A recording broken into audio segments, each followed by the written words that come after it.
ಇದ್ದಾವೆ, ಮುಗಿತಾ ಇದ್ದಾವೆ. ಅಕ್ಟೋಬರ್ಗೆಲ್ಲ ಮುಗಿತಾ ಇದ್ದಾವೆ. ಒಂದಷ್ಟುಗಳು ಇದಾವೆ. ಮೊನ್ನೆ ವೇಮ್ಗಲ್ ಮಾಡಿದ್ದೀವಲ್ಲ, ಪಟ್ಟಣ ಪಂಚಾಯತಿ ಮಾಡಿದ್ದೀವಿ. ಹಾಗೆ ಯಾವ್ಯಾವ ಮುಗಿತಾವ ಅವನನ್ನು ನಾವು ಮಾಡುವವರು ಇದ್ದೇವೆ.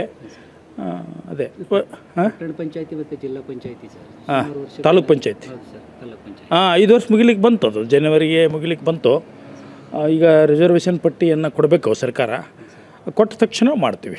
ಯಾವುದು ರಿಸರ್ವೇಷನ್ ಪಟ್ಟಿ ಸರ್? ಈ ಮೀಸಲಾತಿ ಈಗ ಇದು ವಾರ್ಡಿಗೆ ಯಾವ SC-ನೋ ST-ನೋ ಮಹಿಳೆನೋ 2A-ನೋ ಈ ರೀತಿಯಾಗಿ ಮೀಸಲಾತಿ.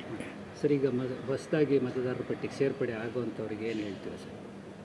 ಅಂದರೆ 18 ವರ್ಷ ಆದವ್ರಿಗೆ ಅವರು ತಮ್ಮ ಹಕ್ಕನ್ನು ಚಲಾಯಿಸಬೇಕು. ಮತದಾನ ಹಕ್ಕು ಎಲ್ಲ ದಾನಕ್ಕಿಂತ ಹೆಚ್ಚು ಮತದಾನ. ಯಾಕಂದರೆ ಒಂದು ಸರ್ಕಾರವನ್ನು ತರುವಂಥ ಒಂದು ಹಕ್ಕು ಯುವಜನತೆಯ ಕೈಯಲ್ಲಿದೆ. ಹೀಗಾಗಿ ಮತದಾನವನ್ನು ತಪ್ಪದೇ ಮಾಡಬೇಕು.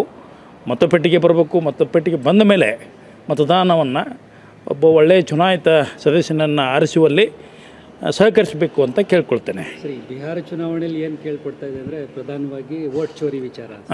ಆ ರೀತಿಯ ಪ್ರಕರಣ ನಮ್ಮ ರಾಜ್ಯದಲ್ಲಿ ಏನಾದ್ರು ಇದೆಯಾ ಸರ್? ಆ ಥರ ಇಲ್ಲ. ನಾವು ಆ ರೀತಿ ಪರಿಷ್ಕರಣೆ ಮಾಡಿದಾಗ ಗೊತ್ತಾಗಬೇಕು ಹೊರತು ಉಳಿದಂತೆ ಪೇಪರ್ಗಳ ಮೂಲಕ ಗೊತ್ತಾಗಿರುವಂಥದ್ದು.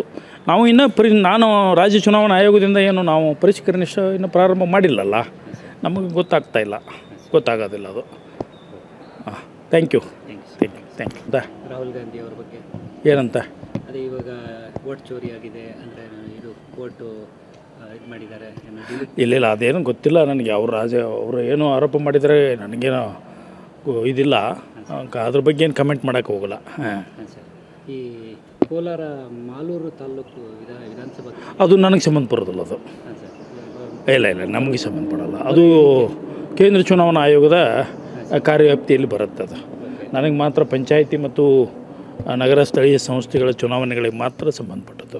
ಇವಾಗ ವೋಟಿಂಗ್ ಲಿಸ್ಟ್ ಎಲ್ಲ ಕನ್ಫರ್ಮ್ ಇದೆಯಾ ಸರ್? ಪರ್ಫೆಕ್ಟ್ ಇದೆಯಾ ಸರ್? ಮುಂದಿನ ಚುನಾವಣೆಗಳಿಗೆ ತಯಾರಿ ಆಗಿದೆ? ಅದನ್ನು ನಾವು ಪಿರಿಯಾಡಿಕಲಿ ಮಾಡ್ತಾ ಇರ್ತಾರೆ ಮತದಾರರ ಪಟ್ಟಿಯನ್ನು. 6 ತಿಂಗಳಿಗೊಮ್ಮೆ, 3 ತಿಂಗಳಿಗೊಮ್ಮೆ, ವರ್ಷಕ್ಕೊಂದು ಸಾರಿ ಅದನ್ನು ರಿವಿಷನ್ ಮಾಡ್ತಿರ್ತಾರೆ.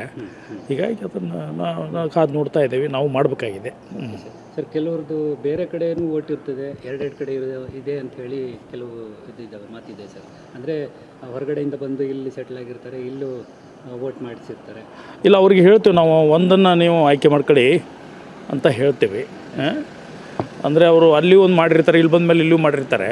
ನೀವು ಅಲ್ಲಿ ಥರ ಚೂಸ್ ಮಾಡ್ಕೊಳ್ಳಿ, ಇಲ್ಲಿ ಥರ ಚೂಸ್ ಮಾಡ್ಕೊಳ್ಳಿ ಅಂತ ಹೇಳಿ ನಾವು ಆಯೋಗದಿಂದ ಹೇಳಬೇಕಾಗ್ತದೆ.